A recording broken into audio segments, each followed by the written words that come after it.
The concrete under Bay 2 rang hollow when she dropped the broom, and Nadine Aldrich went down on her knees in a dead man's garage to find out why. She was 54 years old. She had a Corolla with 214,000 miles on it, a rented room above a bakery in Wichita, and about $900 to her name. Her husband had been in the ground 19 months, her father had been in the ground 11 days. And the only thing either of them had left her was this: 4 acres of weeds and a cinder block building on Old Highway 14, outside a town called Cordell Springs, Kansas, population 1,140 on a good year. What she found beneath that floor changed everything she thought she knew about the man who raised her. But we're getting ahead of ourselves. Stay with us. This one takes a while to get where it's going, and it earns every minute. If you like stories about ordinary people and the things they leave behind, hit subscribe. We tell one of these every week, and we'd rather tell it to you than to nobody. Her father's name was Wendell Pruitt. Everybody in Cordell Springs called him Wendell, even the kids, even the preacher. He was born in 1943 in the back bedroom of a farmhouse that isn't standing anymore, and he opened Pruitt Motor and Tow in the spring of 1971 with a borrowed jack, a used compressor, and a wrecker he bought at auction in Pratt for $400. 2 bays, a gravel lot, a hand-painted sign in red letters that faded to pink over 5 decades and never once got repainted. He fixed cars for 51 years. He died in a hospital bed in Wichita with pneumonia in both lungs and his daughter asleep in a chair beside him. And when the nurse said it was over, Nadine didn't cry. She sat there and thought about how she was going to pay for the funeral. That's the part nobody puts in the obituary, the arithmetic, the way grief comes with a bill attached. The funeral cost $4,800. Her brother paid half. His name was Dale. He was 58. He sold industrial HVAC systems out of Tulsa, and he wrote the check standing up in the funeral home lobby without taking his coat off, the way a man pays a parking ticket. Then he said, "You know that lot's worth something now." Nadine said, "Dad's not cold. I'm not saying today." Dale had their father's ears and none of his patience. "I'm saying there's a company been sniffing around that stretch. Halloran Land Group. Truck stop, they're thinking. 4 acres and a highway frontage. I already talked to a guy." "You already talked to a guy. Somebody had to." She looked at him for a long moment. He looked at his phone.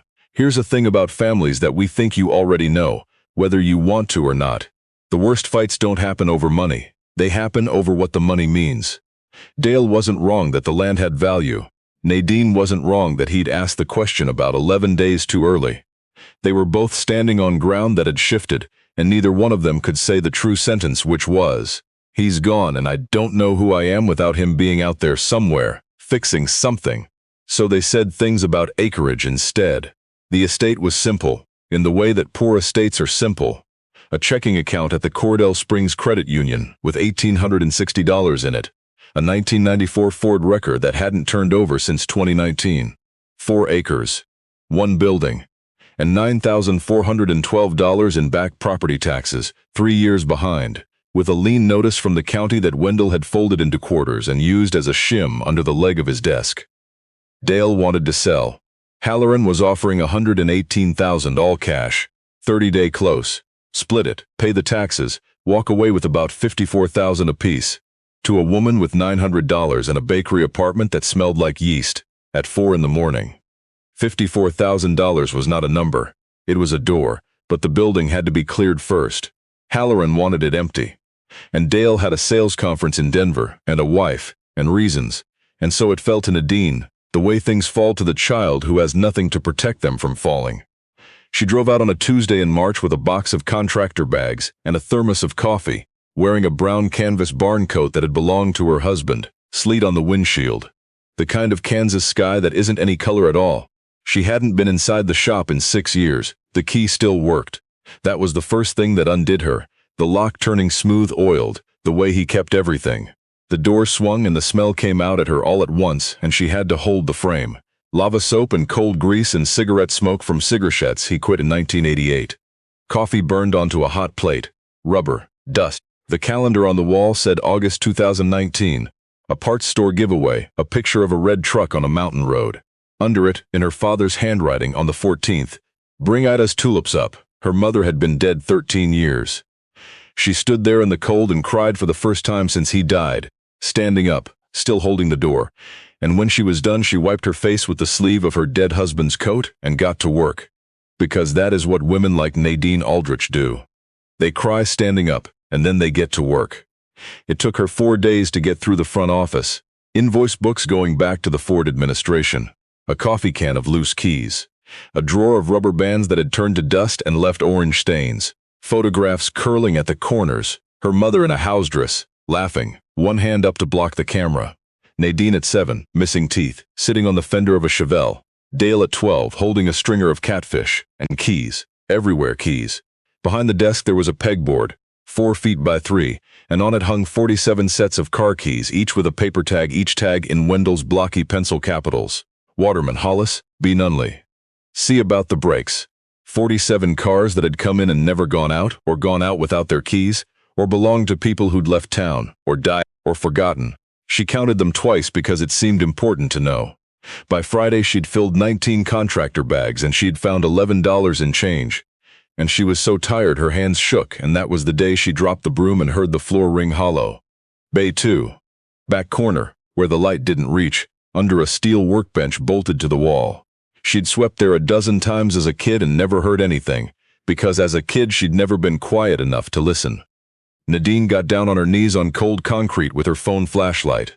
Under the bench, set into the slab, there was a steel plate about 20 inches square, painted over so many times that the paint had built up at the edges like scar tissue, and in the middle of it, sunk flush, an eye bolt. She hooked 2 fingers through and pulled, and nothing happened. She got a pry bar off the wall. She braced her boot against the bench leg and hauled, and the plate came up with a shriek of paint tearing, and swung on a hinge she hadn't known was there. And cold air came up out of the hole, and Nadine Aldrich sat back on the floor of her father's garage and put her hand over her mouth. There was a steel box down there, army green, an ammunition can, the kind with the folding latch gone chalky with age, and beside it, wrapped in a black trash bag, something square. She sat there on the concrete for maybe 5 minutes without touching either one. We want you to understand what was going through her head, because it wasn't excitement. She'd spent 19 months being surprised by things, and none of the surprises had been good. The bank surprise, the insurance surprise, the surprise where you learn that a hospital can bill you for a man who died in their parking lot before he ever got inside. When Nadine looked into that hole, she felt the same thing you'd feel. The little door opening in your chest that you promised yourself you'd stopped opening. Then she reached down and lifted out the box, and it was heavier than it had any right to be. The latch fought her. When it gave, the lid came up with a sound like a held breath let go. Money. Cash. Bundled in butcher paper, tied with rubber bands that had gone hard and cracked, 20s and 50s and hundreds. Some of the bills so old the faces were small and stiff. Nadine took them out one bundle at a time and lined them along the workbench, and her hands were not steady. $46,300.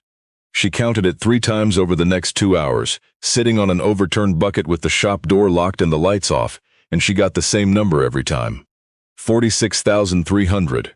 Not a fortune, not a truck stop, but enough to bury her father, pay the county, and still have a year of breathing room, which to her at that moment was the same as being handed a country. And underneath the money, at the bottom of the can, flat against the steel, there was a spiral notebook. Now, before we open that notebook, we want to ask you something, and we want you to actually answer it in the comments, because the answers on these stories are better than the stories. Was there somebody in your life who did something for you quietly? Who never told you, never brought it up, never let you thank them? Tell us about them. Say their name. That's what this whole thing turned out to be about, and we didn't know it either, the first time we heard it. The other thing in the hole, the square thing in the trash bag, was more notebooks. 11 of them, stacked, wrapped tight against the damp. Composition books, spiral pads, one ancient ledger with a marbled cover and a broken spine. The oldest one started in 1972. Nadine opened it at the kitchen table of the shop office, under a lamp with a burned shade, and she read her father's handwriting for 6 hours. It was a list of names, every page, 3 columns. Date, name, amount, and a 4th column at the right margin, narrow, marked with the letters PD. 412, R. Waterman, 84, transwork, out of a job at the plant. The PD column was empty. 9374, Nell Hobart, $210, new radiator, husband gone, 3 kids, empty. 11879, Coach Ledbetter, $61, Empty. Page after page. 51 years of it. Water pumps and head gaskets and tow calls at 2 in the morning and tires. So many tires. And next to each one a name Nadine knew or half knew or had heard once at a church supper 30 years ago. Her third-grade teacher, Mrs. Delacroix, who drove a Buick the color of a bruise, the Hobart Boys. The man who ran the grain elevator until he drank himself out of it. Half the town. More than half. And in that narrow right-hand column, over 5 decades and 11 notebooks, the letters PD appeared exactly 62 times. Everything else was blank. She sat back in the chair, and the lamp buzzed, and outside a truck went by on the highway and did not slow down. He'd never collected. 51 years. And he had written down what people owed him, the way another man might write down what he'd planted. And then he had let it grow over. It took her 3 nights to add it up. She used a calculator app and a legal pad, and she made herself do it twice because the first number seemed like a mistake. $211,440.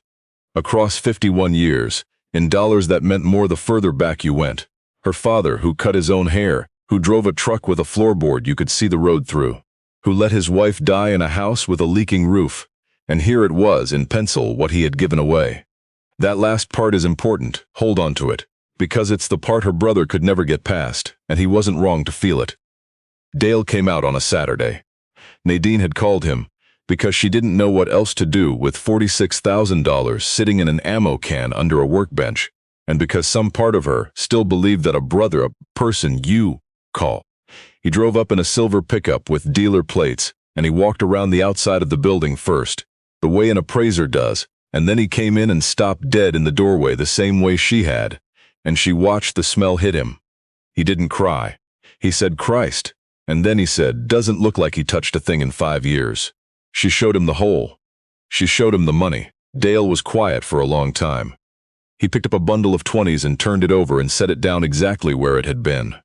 "Where's the rest?" he said. "That's all there is, 46,000. He laughed once, not a laugh. 51 years and 46,000, and he wouldn't fix the roof. Dale. He wouldn't fix the roof, Nadine. He turned around and his face had come apart, and she saw that her brother was not a hard man. He was a man who had been holding his breath for a very long time. Mom put a pickle bucket in the hall. Do you remember that? A pickle bucket in the hall for 11 years, and every time it rained she'd get up in the night to empty it, and he'd be out on a call. Somebody's alternator. Somebody who never paid him. And I'd hear her going down the hall with that bucket. He was. I know what he was. Dale wiped his face with the flat of his hand. Everybody in this town knows what he was. Wendell Pruitt, salt of the earth. You know what nobody knows? That we ate government cheese in a house he owned free and clear because he gave away a transmission every damn month of his life. That's the part they don't put on the sign. Nadine didn't have anything to say to that because it was true, and the true thing and the good thing were both standing in the room, and neither one would leave. "Sell it," Dale said. "Take the money. Take all of it, I don't care. Take the cash and I'll take the land, whatever. Just, let's not do this. Let's not make him into a saint." He was a man who couldn't say no, and it cost her everything. He left before dark. She stood in the gravel and watched his taillights go and thought, he's right, and also, he's wrong. And then she went back inside and sat under the buzzing lamp and read some more. Because there was something in the notebooks she hadn't told him about. Every year on the 14th of March, in every notebook from 1988 forward, 31488 RC, bridge, nothing owed, and then 3489, RC nothing owed, 31490 FSC, nothing owed, 36 years of it, same date, same initials, never a dollar figure.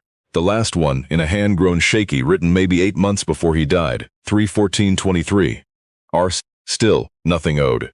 Still, she had no idea who RC was, and she couldn't stop thinking about it. The other thing she couldn't stop thinking about was the phone. It was a wall phone in the office, avocado green rotary cord stretched to a corkscrew and back. On a hunch she picked it up one evening and put it to her ear, and there was a dial tone. Nadine went through the credit union statements that night, and there it was, $31 of auto pay, unbroken. Her father had closed the shop in 2019 when his knees gave out and his eyes went. He'd stopped fixing cars, he'd stopped answering the door, and he had kept paying the phone bill for 4 years and 8 months. Out of an account with $1,800 in it, right up until the month he died. She looked at the door then.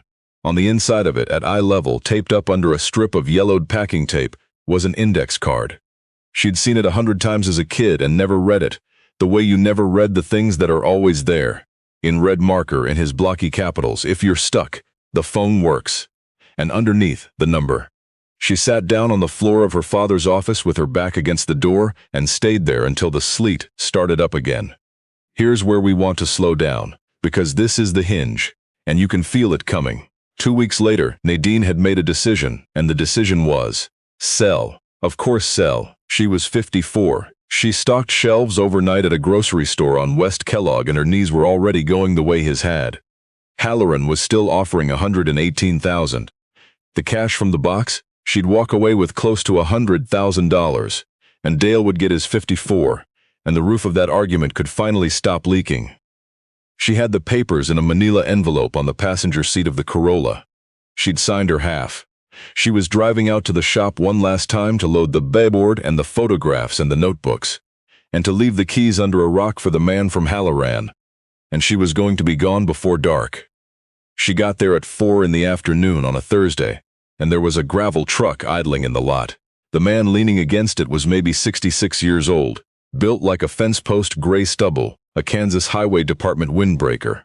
He'd been standing there long enough to smoke 2 cigarettes and grind them out under his boot and pick them back up and put them in his pocket, which is a thing Nadine noticed and never forgot. "You'd be the daughter," he said. "I'd be her, Roy Cade." He put his hand out. It was the size of a dinner plate and it shook slightly. "I owe your father something and I have been standing in this lot for an hour trying to figure out what." She let him inside.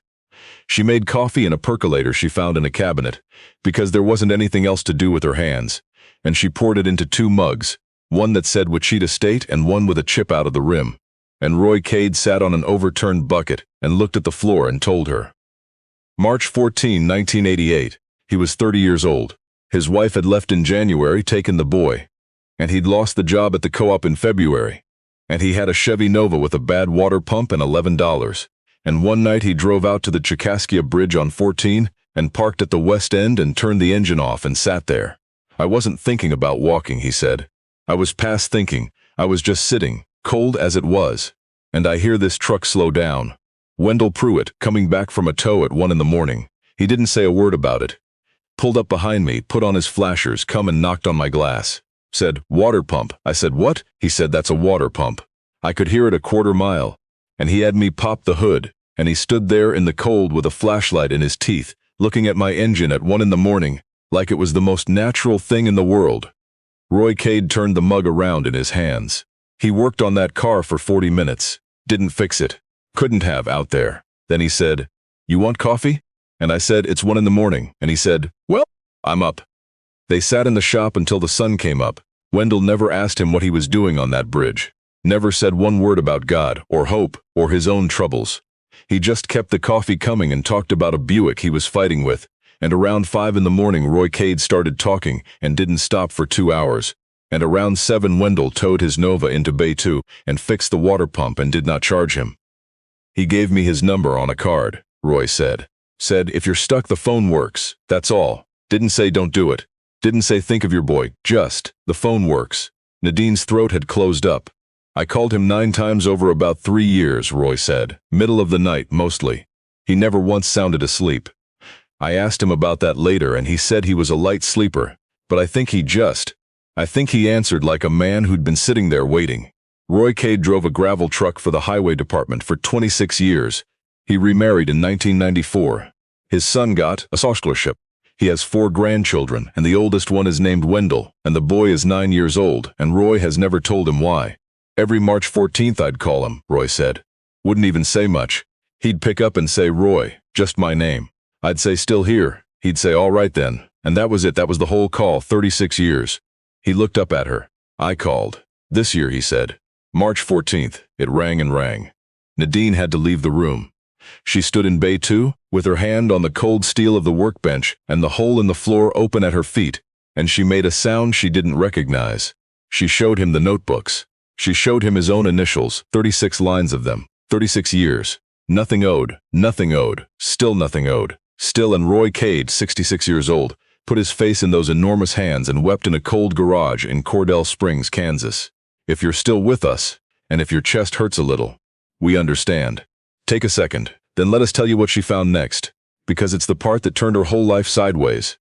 After Roy left, she went back to the last notebook. Not the names. She'd read the names. She went back looking for something else, and it took her until 3 in the morning to find it, and when she found it, she had to read it 4 times, because the letters kept sliding around. November 2022.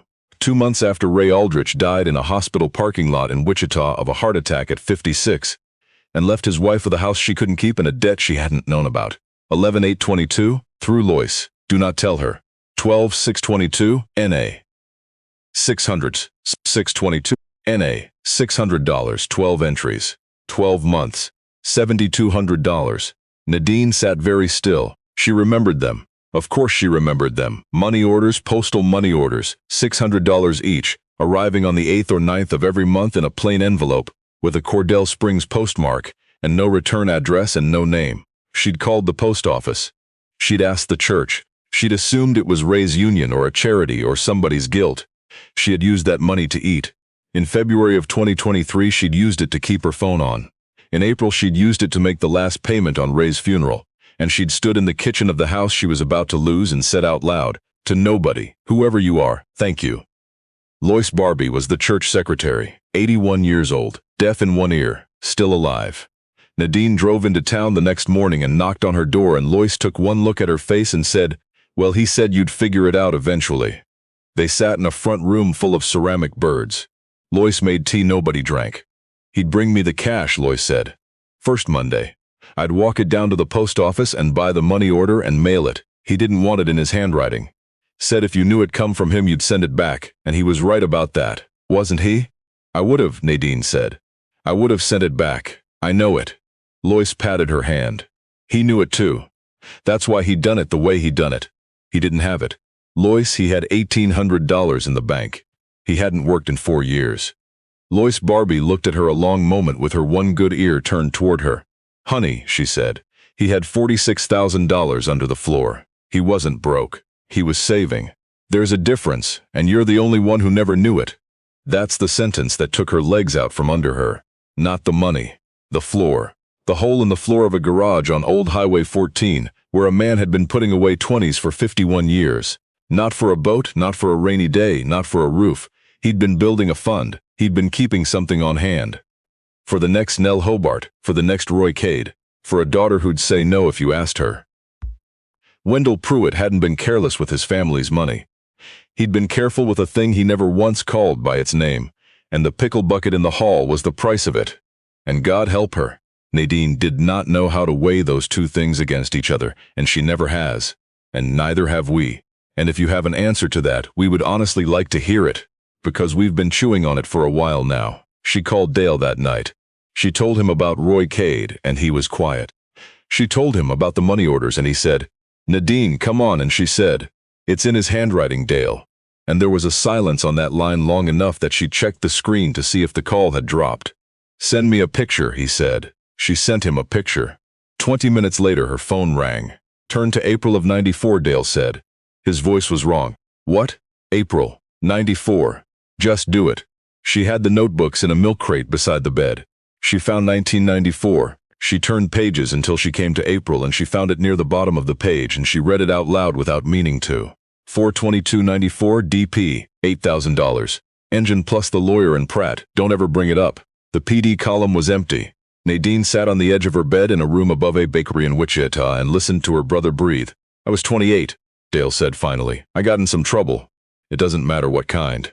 I needed a lawyer and I needed a truck, and I went out there and I asked him, and he went in the back and came out with an envelope, and he never said one word to me about it. Not one word.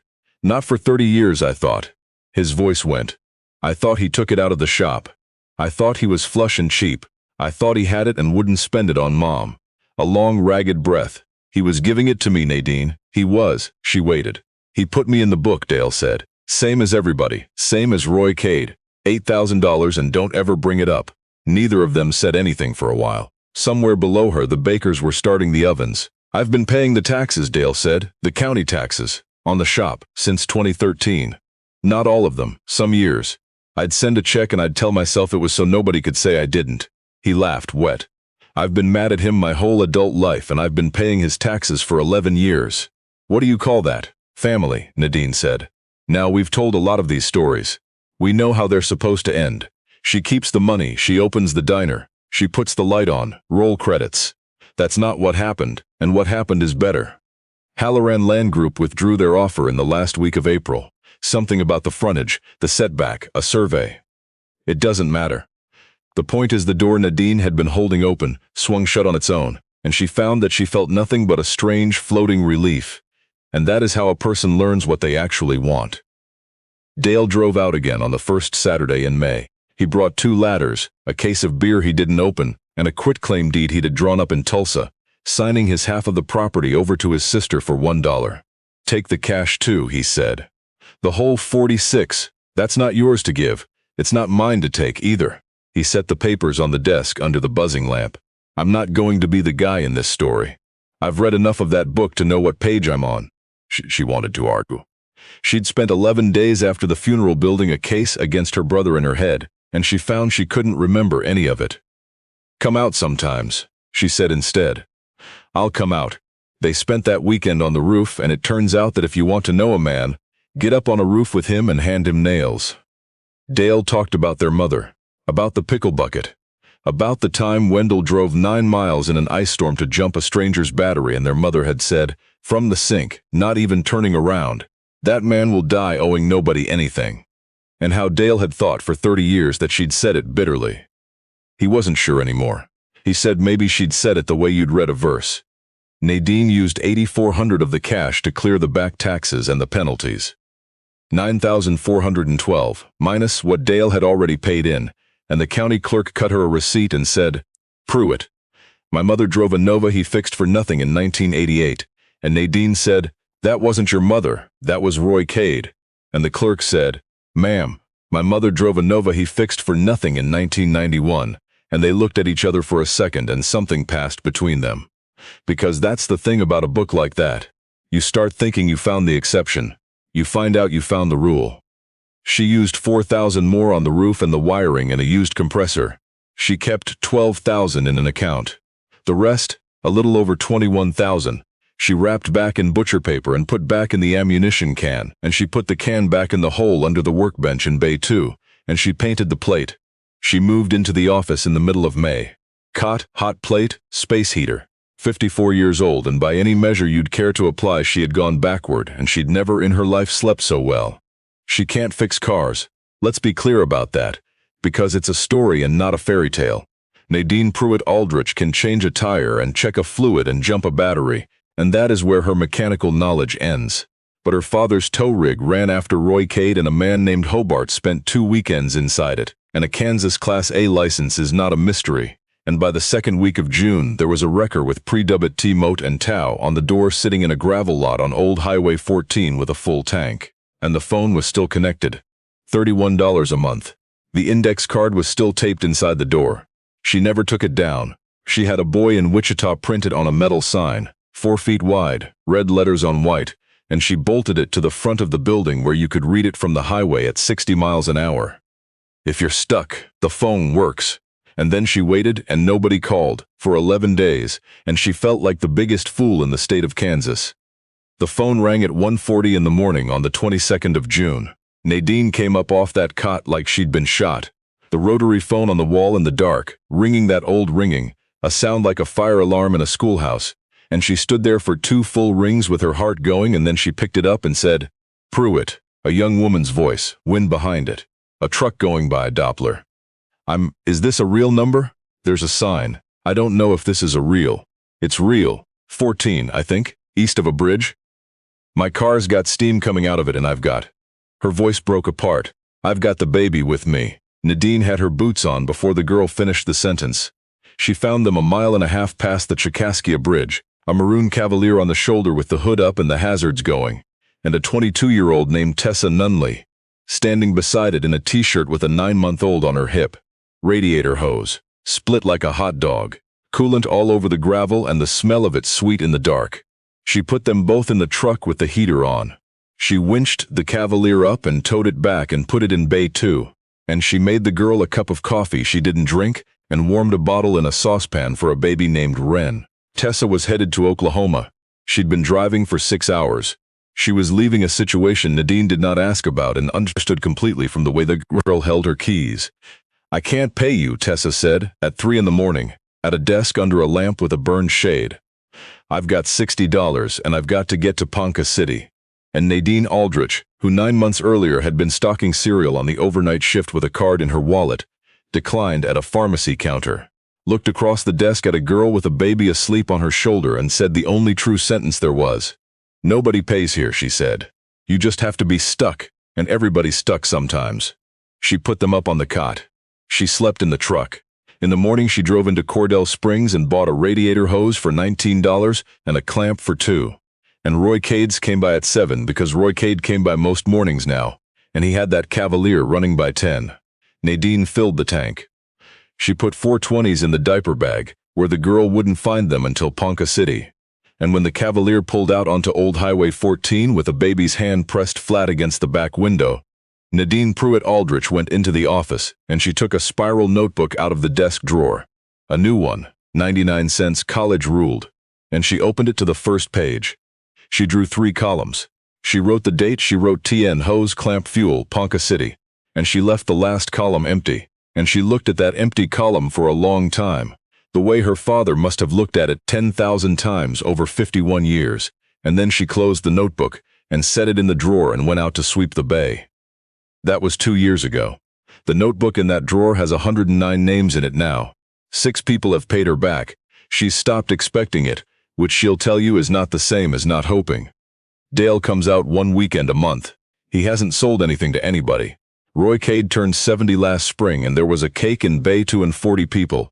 And his grandson Wendell, who is 11 now, finally got told why. The phone still works. $31 a month, and she'll tell anybody who asks that it's the best deal in America. It rings maybe twice a month. Sometimes it's a kid with a flat. Once in February, at 2 in the morning, it was a man who didn't have car trouble at all. And Nadine kept the coffee coming until the sun came up and did not ask him one single question about it. And in the notebook that night she wrote his initials and nothing owed. And she has written it every year since on the same date. There are 47 sets of keys still hanging on that pegboard. She won't take them down. She says a man kept those tags for cars that were never coming back because he couldn't stand to admit that anybody was gone for good. And she figures that's as close to a religion as her father ever had. And she'd rather not be the one to throw it out. So here's the question we'd like to leave you with, and we mean it. We'd like you to answer it. Somewhere out there right now, there's a phone bill somebody's paying for a line that hardly ever rings. There's an envelope going out with no return address on it. There's a name in somebody's book with an empty column beside it, and they are never ever going to bring it up. Whose light is that in your life? Who kept it on for you? And the harder one. The one Wendell Pruitt answered 51 years running from a cinder block building on a road. Nobody. Drives on purpose, with his knees gone and his eyes going, and $21,000 in an ammunition can under the floor, just in case somebody needed it more than his roof did. Whose light are you going to keep on? Because that's the whole inheritance. Not the money, and not the land, and not the truck. It's the habit of picking up the phone,